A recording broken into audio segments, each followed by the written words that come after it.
I think it is extremely important for you to start on social media, just get out there, start posting. Sometimes for everyone listening, you don't know exactly what to do, what to post, but you have to just be consistent with it.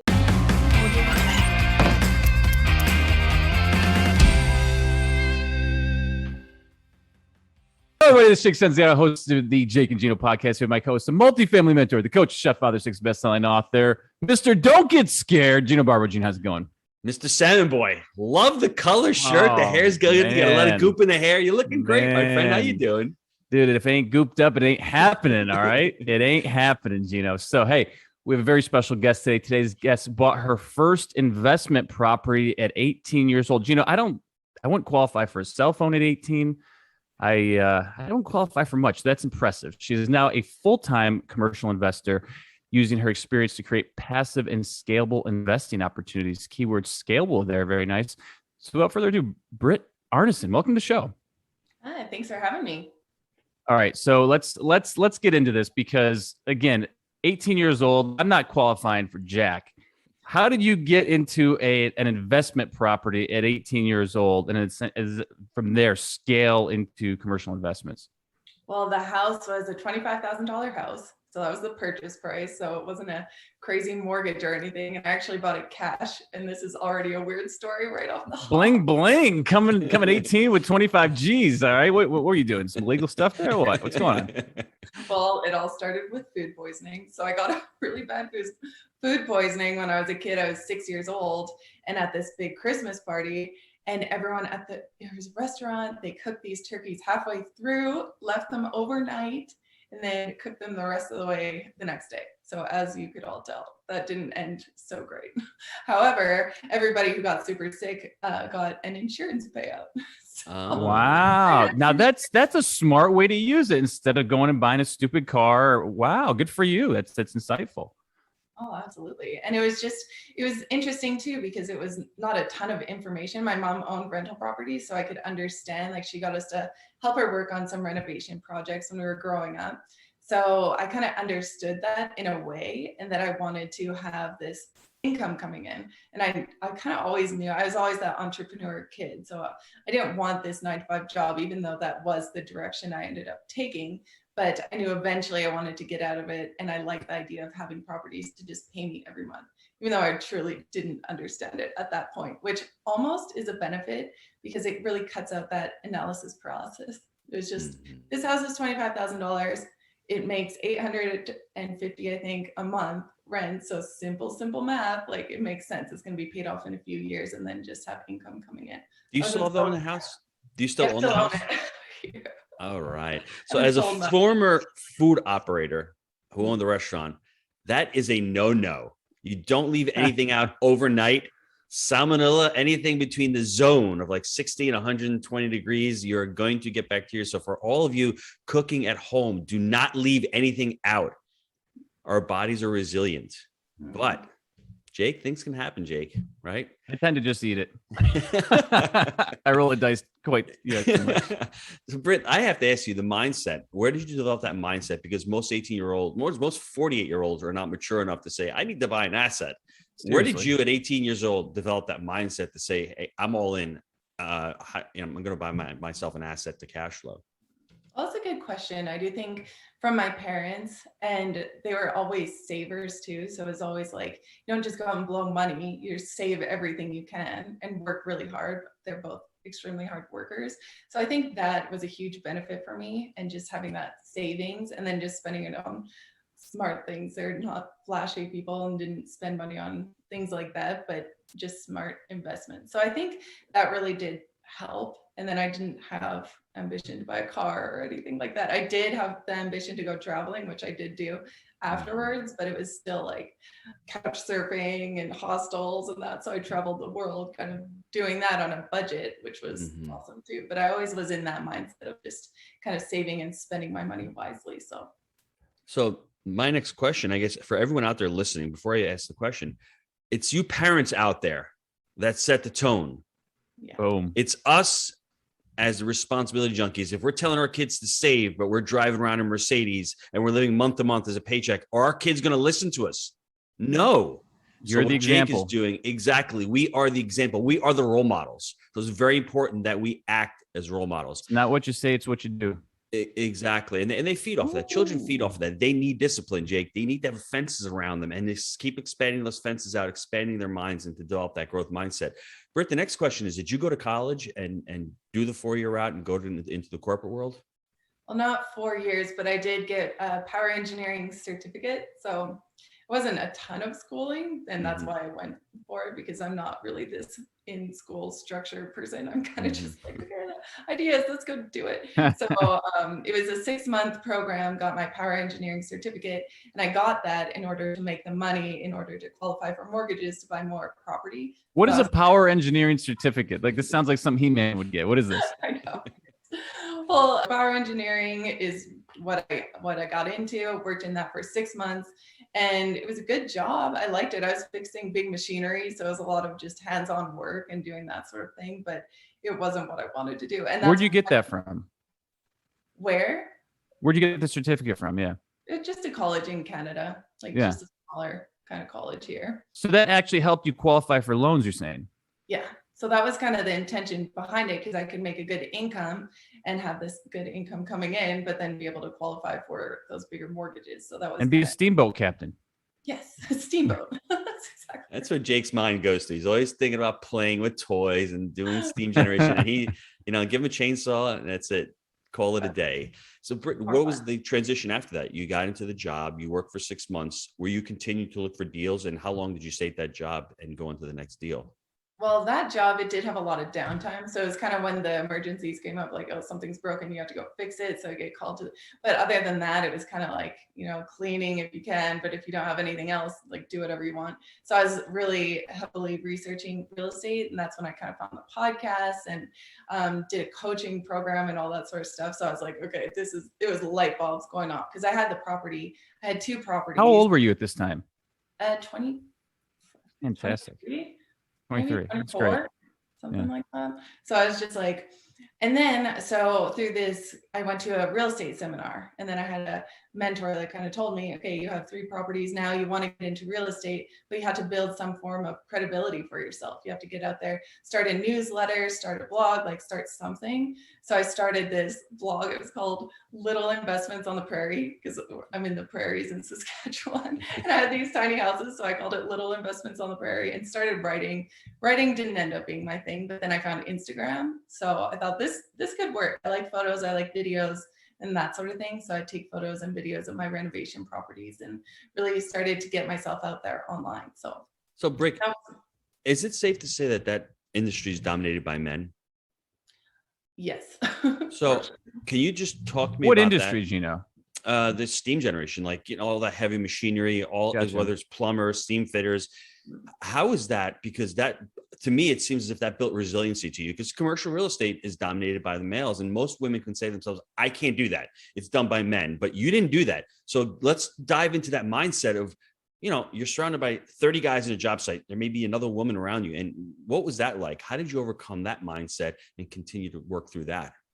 That's a good point. And it's funny, because in my class and everything, there's me and one other girl. So it was always definitely that way. Mm-hmm. So, and then in the job itself, of course, that's how it is. But I just never really thought about it. I just am myself, and I just kind of keep being productive and being a hard worker, and everyone respected that. And I never had any problems with it, but I just didn't care. Just like, I think that just going in with confidence and just going in knowing that you're going to maybe have some issues, maybe not, but I think just going in there with the confidence and doing your best work and trying to, that's kind of, I never even think about it. It's funny, because it is a thing, right? But I just kind of do what I want to do. Well, you're making a lot of great points here, Jake. First thing is, it's not a thing unless you make it a thing. And now society makes everything a thing. And we always want to complain about the things.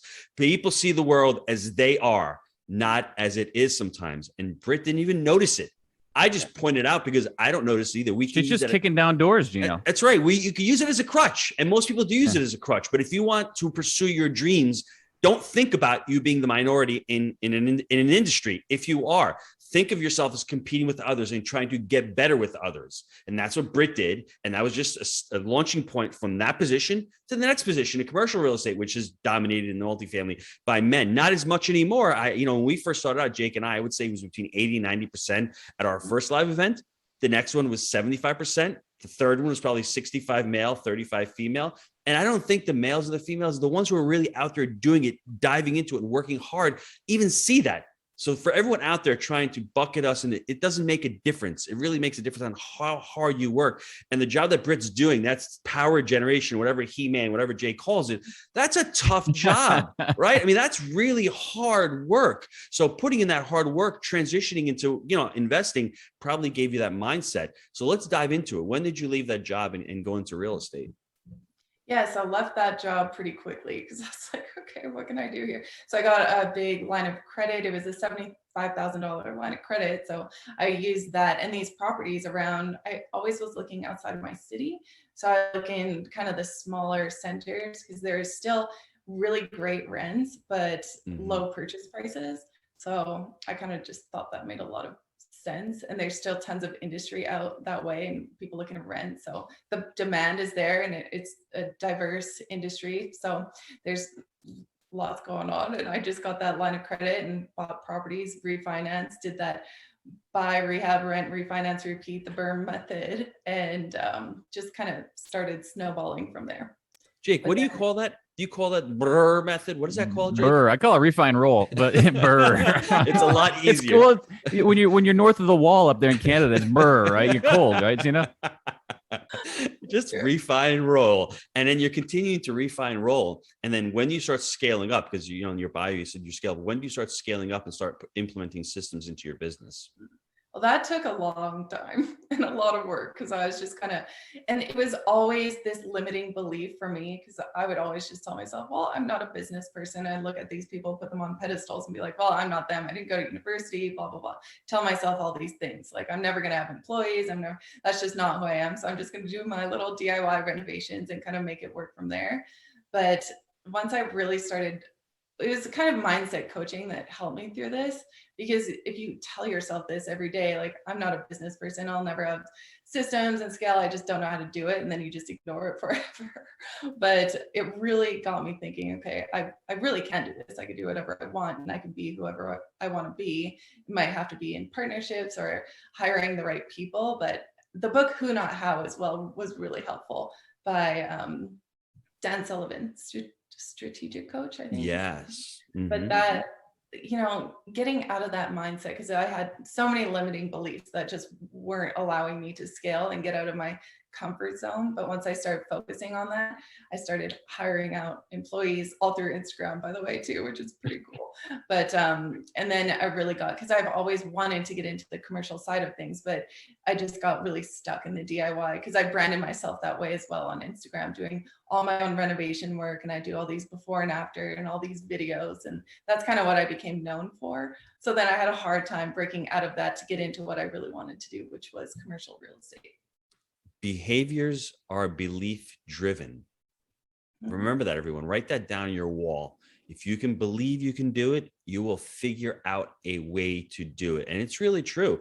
Let's talk about the DIY. I mean, I love that scaling up. Do you have any tips for us, anyone listening out there, to use, whether it's Instagram, whether it's Facebook, whether it's YouTube, to use social media to grow your brand? Because you've really created an amazing brand. And from there, you can just pivot that and start creating a commercial brand. Do you have any tips for us? Yeah, and that is hard. The transition is hard, but I think it is extremely important for you to start on social media. Just get out there, start posting. Sometimes for everyone listening, you don't know exactly what to do, what to post, but you have to just be consistent with it. And for me, I had no idea. I was kind of posting, oh, here's a photo of a kitchen, or here's like photo of me traveling, and I didn't really know. But once you start posting, you see what sticks and what's connecting. I think the more authentic you could be and really putting yourself out there, it doesn't have to be a highlight reel. You can talk about the struggles with it. So I think that builds a deeper connection with your audience. And if you are on Instagram, using the Instagram stories and showing the behind the scenes and the day-to-day, Like I have my little tripod here, which my computer is sitting on right now as I'm doing this podcast. And it's like a roll of 24 toilet paper rolls because I'm just like trying to get the computer higher. And then I'll post about that, be like, haha, my new tripod stand. Like just like show a little bit of behind the scenes and show you. Well, going back to last year, that would be an expensive tripod stand. I think the the demands like kind of leveled out a little bit, but I mean that was that's a golden tripod stand. So you're doing all right for yourself. Being fancy, yeah. So we talked about let me recap that for everyone. Number one, to be consistent. That's very, very important. Write that down. Number two is to be authentic. Be yourself. If you're not swearing and you want to be Gary V, don't be the Gary V. Be the Britton. Be the Jake. That's important. Number three, show struggles. Okay, it's great you close a 200 unit deal, but how many times you've been rejected with LOIs and rejected by brokers is very, very important. And what you said, number four, maybe you just show it behind the scenes. Show it behind the scenes. Show the people that you're working on. Have I missed anything there? You want to add anything else to that? No, I think that was great. I like that little summary recap. My mind kind of goes in this big circle, so I like when someone can hear it. I got to do that for Jake because Jake reads more than one or two lines. For me. He goes all over the place, so I got to really bullet point it for him. So I just rip it down. And you gave me that technique though, where you follow your finger on it. That helped a little bit. All right, Gina. So I appreciate that. Yeah, but after 4 lines, you're like, dude, it's just too much content. Give me the audible, right? Just feed me the audio. So. Britt, how did you get that first deal? We were talking about the multifamily. Can you walk us through that first 14 unit deal, whether you raised capital? How did you find it? How is it performing now? Well, so that one, it was a 2-year period of time where I read the book Crushing It in Apartments and Commercial Real Estate by Brian Murray. And so I read that book and then I kind of really started to think about commercial real estate. So I started just analyzing deals nonstop. I would look on MLS, and in Canada it's called Kijiji, but it's kind of like your Craigslist. So a lot of owners would just post their deals on that. So I'd find, and I started creating, this is kind of a system, I'm proud of myself, but I started creating this list of owners of these apartment buildings and then would try follow up every once in a while. But I was kind of scared for a long period of time to actually go forward with anything because of that side, like getting the financing and all this sort of stuff. Mm-hmm. So after a while, it was just following up with these owners. And then this apartment was $450,000 for a 14 unit building. Mm-hmm. And so cash flows around $7,000 now a month. So it's awesome. I love it. So in the renovation phase and everything too. So I renovated 4 of the units myself, but then kind of just to save some cash instead of hiring out all the work. But now at this point, it's just everything is hired out, which is awesome because it allows me to scale into bigger things. But that was how did you finance the deal? Did you use your line of credit? Did you use investors? What did that look like? No, got a mortgage, which it was a 30-year amortization at 1.45% financing or interest. Sorry. So they gave you free money, basically. How'd you get 1%? I know. Well, it was low income housing. So this loan was actually backed by the government. So it's called CMHC loan. And so I got this mortgage for this crazy low interest rate. And they're like, please just run this place for us. Wow, that is crazy. Yeah. So I got to walk this through for everybody because for $7,000 a month in cash flow, most people would say that that's enough money to retire off of. You're in college, you're 18 years old, you buy your first home. I usually do the recap at the end, but I want to actually shatter everybody's limiting belief right now. Because if you say you don't have enough money, if you say you're too young, if you say you don't have any skill, then you haven't been listening for the last 20 minutes. 18 years old, buys a $25,000 home. I've been there. I've bought a $60,000 duplex. So I feel the pain in that. But it's proof of concept. It works. I'm getting money in. People are paying me. I remember the inflection point when Jake, we bought our first property, 25 units. He comes home. He's got cash. He can smell the cigarettes. They only paid in cash at this place. It was a disaster. But all of a sudden, you're locked in. I can do it. That first deal makes me money. I see the proof of concept. And then continuing on, getting into the single family space, having the line of credit, getting the job, being able to qualify. It's a transition. It's a work in progress. And then all of a sudden, a 14-unit property, there's no deals out there. I can't get financed. 30-year, 1.45%. Government's giving you money. And now you're cash flowing $7,000 a month. And everybody, Jake always makes the point, it only takes one. Britt's got her one now. And from there, she's going to probably have momentum. Well, let's discuss the continuum of the journey. You have the momentum. You bought that one. You have the proof of concept. You're making enough money probably to pay all of your bills. So you don't have to worry about going to a job. You probably, I don't know about the cost segregation if there's up in Canada, but if you had cost seg, you would probably pay no taxes, whatever. Go forward. What does the next deal look like? What do you do after you see the, like, wow, Nirvana, I'm making this much money off a little 14-unit property. Sky's the limit. Where do we go next? Well, that absolutely was the case too with that light bulb with the 14 unit, because I had 13 single families. So then when I got that 14, I was like, whoa, this is How long did it take to do the 13 single families? From when I was 18 to, I guess, 26. So 8 years, and then boom, 1 year you basically outpaced them by one with one deal. Wow. And then it was like that I could understand it, right, when I was reading these books and everything. And then but actually getting that deal and realizing how much easier it is to just buy one for 14 unit instead of doing all those singles. Say that again. Say that again for everybody out there. No, I'm serious. This is important. And all the fence sitters, I want them to hear this too, because 10 years, 30 units, okay, and using Instagram. But seriously, what did you just say a minute ago? Yeah, well, I just really realized that light bulb went off when I bought the one, and then it was so much easier and more passive and more scalable once you do the bigger deals. And that was it. And if your mindset is I can buy one single family house right now, and that's really the best you can do it. Okay. But realize you're going to be able to grow from there. And I think some people have to do it. Like, we started with a 25 unit, and then we started scaling up from there because we realized, look, 25, 100, 200, it's all the same stuff, really. It just gets easier the bigger you go because you can bring a team with you. So that's a great point. And Jake and Britt, I think that's the point, Jake. You don't know what you don't know. And then all of a sudden you start doing things, and then all of a sudden you start surrounding yourself, and all of a sudden Britt's got a 14-unit deal, and her family, her friends start saying, well, what are you doing? How can I be part of this? And all of a sudden she starts building out her team.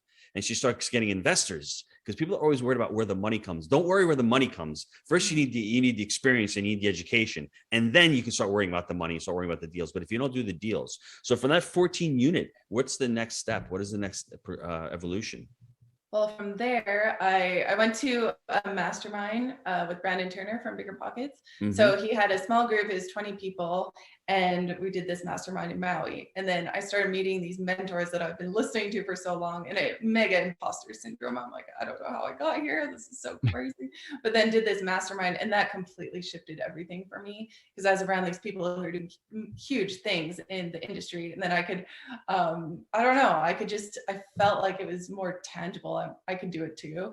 And I just had the support from everyone, and everyone kind of cheering me on. So I decided that's the direction. The commercial real estate route was kind of the way I wanted to go. And I didn't really want to do the DIY stuff as much as anymore. I do like that kind of work, but then my mindset just completely expanded after going to that mastermind. So that was awesome. So you would say investing in your education is really important. Would you say that was one of the keys to and surrounding yourself and increasing your peer group? The quality of your peer group probably changed everything for you. Would you say that is true? Absolutely, 100%. I think it's so important to right off the bat too. If I did that mindset coaching 2 years ago when I was kind of scared to get into the multifamily world, I think it would have sped me along a lot quicker than trying to get through these limiting beliefs. What was scary about multifamily to you at the time? I think just the price points, because I was so used to buying these kind of smaller houses under 50,000 or whatever. That was kind of my strategy for a while. But then after learning about multifamily and kind of understanding how much more scalable and passive it could be, that's kind of where I started to shift that mindset. But I think it was just a comfort zone thing. I think I was just scared to get out of it. And then I would always tell myself, well, I built my brand around this DIY stuff. I have to keep doing that forever in order to, grow my Instagram and then do more deals. But I think it was just a lot of limiting beliefs. What do your friends and family say while you're going through this journey? And what do they say now after you've had that inflection point? I think it's kind of strange for them, especially with a following, I guess, because sometimes I get recognized and they're like, what? Like kind of strange or whatever. But I think they're really proud of everything. Everyone's been super supportive. I'm lucky in that. I didn't have a lot of people telling me I couldn't do it. Most people would say you can kind of do whatever you want if you work at it. So I think I'm very lucky in that with my friends and family. But if they're not that way, then I just don't really associate. I always try to surround myself with those positive growth mindset people. So I love that. Last long question. What is in your future? What do you really want to focus on going forward? You talk about self-storage as opportunities in that niche. Yeah. So I partnered with AJ Osborne, who is an operator in self-storage, as AJ. Yeah. He's an awesome guy. So he was at the Maui Mastermind. That's when I met him. But I heard a podcast that he did a few years before, and I was like, this is so cool. And that's where I started thinking about. I thought about storage from when I was 18 as well. It was kind of always in the back of my mind. I think there's just someone in my town that had storage, and they were wealthy. My dad's like, this might be a good idea eventually. So I always kind of had it in the back of my mind. And then I heard AJ do a podcast, and he was talking about this $13 million equity deal that he did and turned this super Kmart into this storage facility and had this crazy. And then that really got me thinking, wow, there's so much potential for value add and conversions and doing all this crazy stuff in commercial. And the value of it is based on the net operating income rather than single family home, where it's kind of based on what someone's willing to pay for it, kind of thing. So that really got me thinking about storage. And then during the Maui Mastermind, we started talking a lot, doing a lot of social media stuff and promotions and all that. And now he's growing his portfolio so quickly and looking for investors. And that's kind of where I came in on the capital raising side.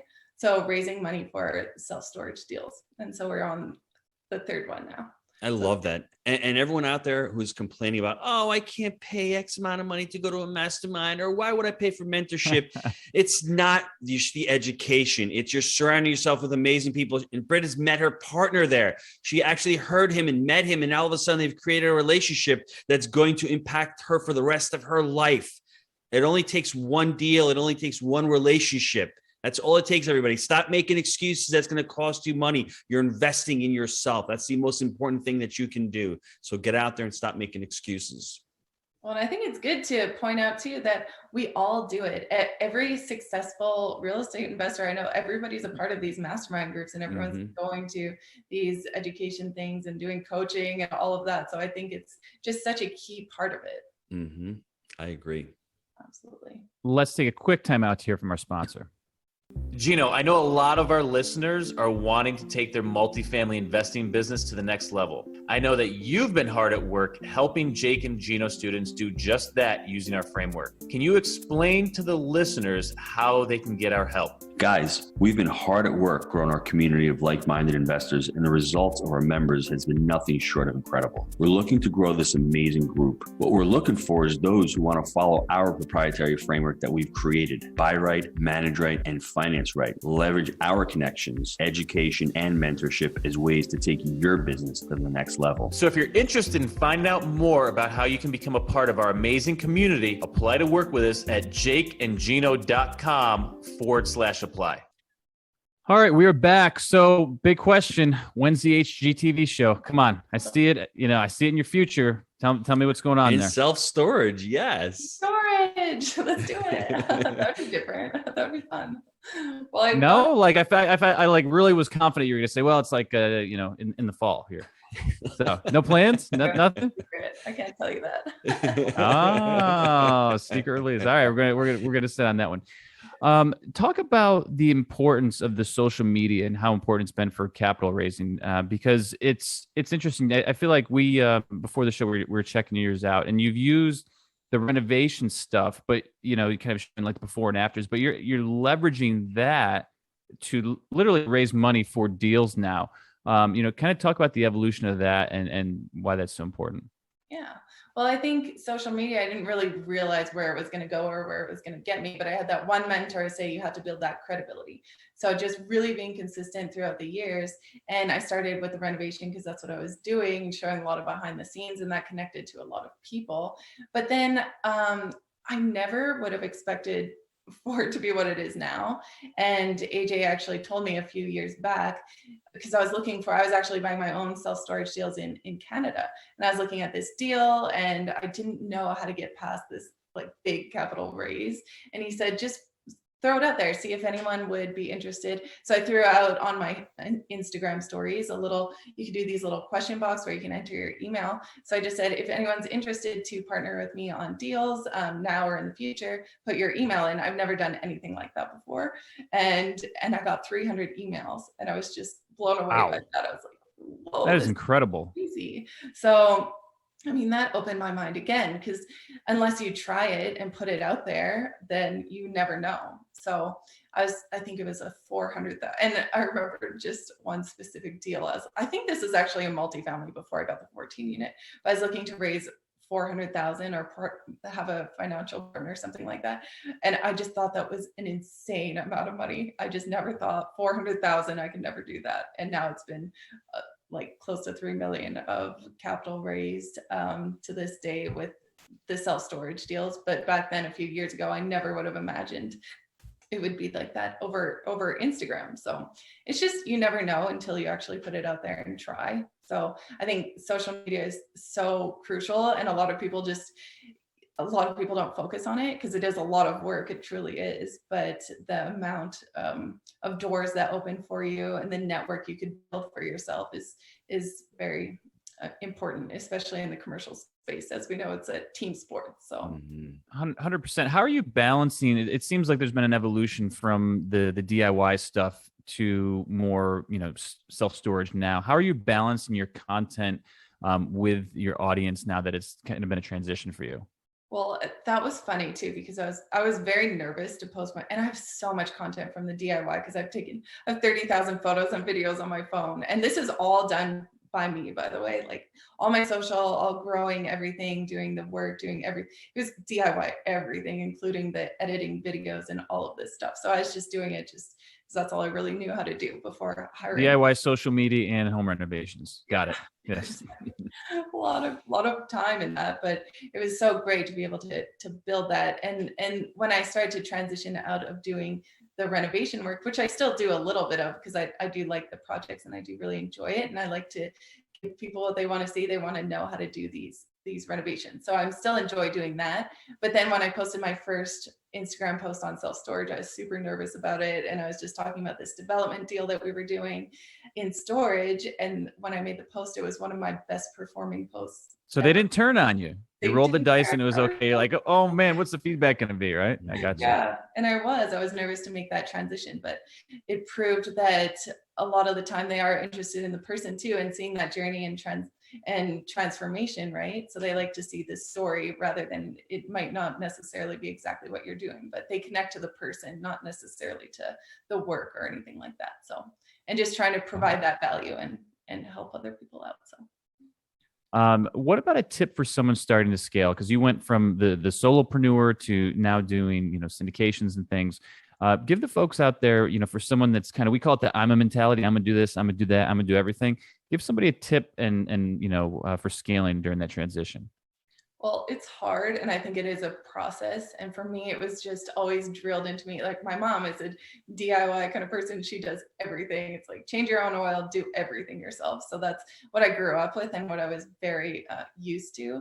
So getting mindset, you have to get your mindset right off the bat. So I think doing I did kind of a mindset coaching program and things like that. So I think if you are in that way and you are DIY and you are scared of really growing and scaling, because I would always just tell myself, oh, I don't need to get bigger, I don't need more money, but like I would just say these things to myself all the time. But you have to really kind of break that mindset that you're in. So I think that's kind of step number one. That doesn't sound like good positive self-talk. Not at all. I mean, I was pretty good, but I just did get stuck in it a little bit. I was just kind of like in this zone because I did enjoy it. That was the other part to it. It was kind of fun doing the renovations all the time and being able to share that online. But the problem was I was building myself into a job. So I had to take a step back and actually look at what I wanted out of real estate. And it wasn't to be tied down to one location doing this work, which was technically just a job I was building for myself. So I really had to take a step back and look at the reason why I got into real estate in the first place was more for freedom and being able to do what I wanted to do when I wanted to do it. So that was kind of the transition. But I think that book is really good, Who Not How, just to get out there and really understand that people is what it's going to take in order to scale. And that's what it's all about, especially if you're looking to get into that one too. And commercial real estate. Oh, I'll pick that one up. But yeah, just getting into commercial real estate, you have to realize it is a team sport, or real estate in general. If you want to grow, if you want to do these things and really enjoy it, you're not going to enjoy every aspect of real estate because it is so diverse. There's a lot of different jobs in it. So I think just getting comfortable with the fact that you probably are going to have to hire out and get a good team around you. Yeah, 100%. So Who Not How, any other books over the last few years that made a big impact on your life? That was a really good one. I like The Compound Effect. Is it Darren Hardy? Or yeah, that one. I love that book. And that made a big difference to me. So Compound Effect, Who Not How. I guess the typical like Rich Dad Poor Dad is a great start. What's that one? Rich Dad Poor Dad. No one's ever heard of it. I don't know. Gina, you read that one? Or? It's the Purple Bible. That's what everyone Purple calls Bible? it. Purple Bible. Yeah. Okay, fair enough. What about a habit for success? Anything that you do on a daily, weekly basis that that you want to share with folks?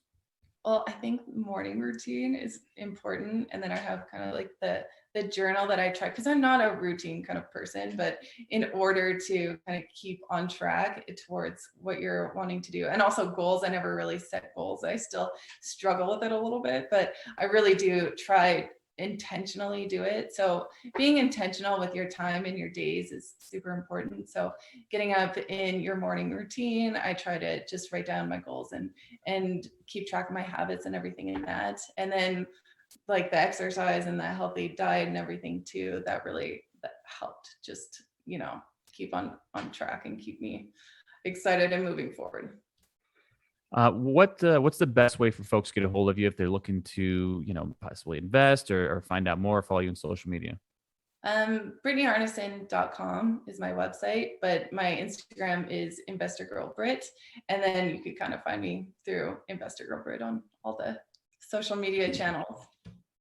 G-Dad, you got to wrap up, or was it early in the show? I'm going to wrap. There's a lot to wrap up here, my friend. So if you hang on, Gina, I want to say something before you do. I'm sorry to cut you off. I gave you this momentum and I pulled it right back. But seriously, from the age you started, for the people out there that are sitting on the fence or they consume a lot of content that are not taking action, you have to take action. This is all possible. It's just hard work, rolling up your sleeves and getting out there.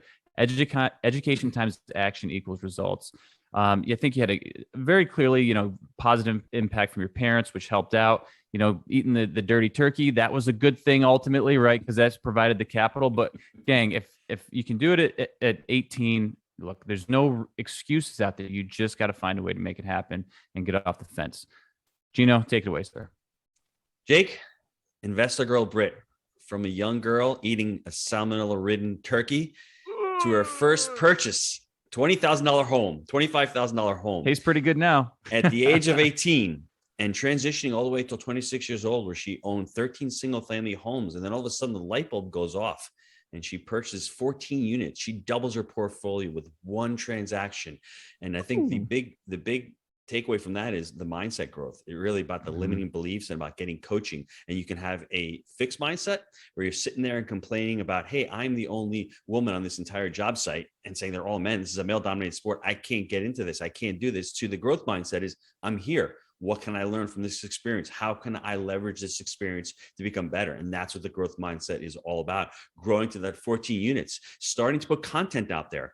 And it's a lot of work, everybody. It's authentic. What did I write down here? I got to write these things down. It's authentic. It's consistent. There's struggles. There's day-to-day using toilet paper to hold your computer up. That's what it's all about. In the middle of COVID, right? Yes. Now she's going to use plywood because plywood's so expensive. So let's go with the plywood. But continuing on and really focusing on and challenging yourself, but putting in the struggle every day, taking those pictures, having 30,000 pictures on your phone. Can you imagine all the work that's involved in that? But then having the realization that thumb surgery after that. Woo! And then saying to yourself that I got into real estate to be able to scale and to be able to live a lifestyle, not to be able to stuck in one location, and having that self-conscious, that awareness, to be able to think like that. Most people in their 40s and 50s come to that realization, but being able to realize everyone, challenging everyone listening to this to step back. Use the Stephen Covey once again. Start with the end in mind. What do you want your real estate journey to look like at the end? Do you want to have an amazing, entrepreneurial business? Jake and Gino, we create multifamily entrepreneurs. If you want that, are you doing things today to get you there? Like Jake said, you can just start up by buying a single family home.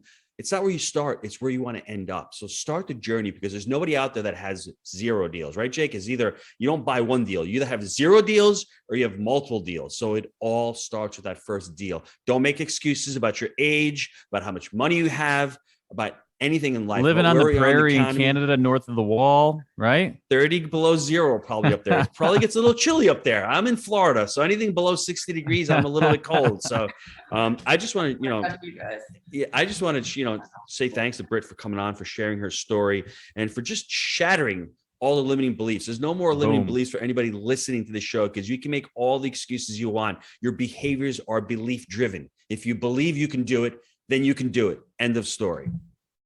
Yeah, and Gino, I ain't scaring nobody, okay? I'm not scaring anybody in the beginning of the show, all right? Britt, thank you so much for coming on. Thanks, for Britt. having me, guys. This is awesome.